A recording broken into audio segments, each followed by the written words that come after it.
যদি কারোর ঘরে সতী এবং সাধবী স্ত্রী থাকে তাহলে তার পরিবারটা হবে সুখের। কেন?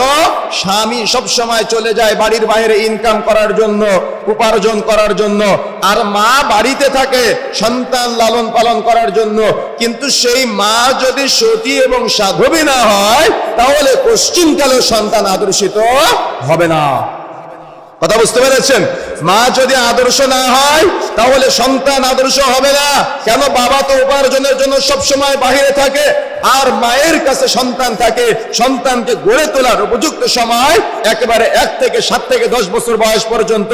এই সময়ে যদি আপনি অবহেলা করেন তাহলে আপনার সন্তান না সালাত আদায় করবে, আপনার সন্তান না দিনিয়াত শিখবে, আপনার সন্তান না ইখলাস শিখবে, আপনার সন্তান না উত্তম আদর্শ শিখবে, আপনার সন্তান না উত্তম চরিত্র শিখবে। সে রাস্তাঘাটে ঘুরে বেড়াবে বখাটেদের মতো। আজকে রাস্তায় বের হলে, আজকে নাকি আমাদের দেশ 90% মুসলমানের দেশ, আমাদের আফসোস লাগে, আমাদের কষ্ট লাগে আমাদের যুবকদের দেখলে, এরা নাকি মুসলমানের সন্তান। আরে একটা ঈদের দিন, যেদিন রোজা সারা রমজান মাস সিয়াম পালন করে গুনাহ থেকে মুক্ত হয়ে ঈদের দিন সকালে তারা ঈদের নামাজ পড়ে এসে বক্স ভাড়া করে, ট্রাক ভাড়া করে এরা গান বাজনা বাদ্যযন্ত্রের আয়োজন করে। এরা কারা? এরা তো আপনারই সন্তান, আর আপনি এদের সুযোগ করে দিয়েছেন।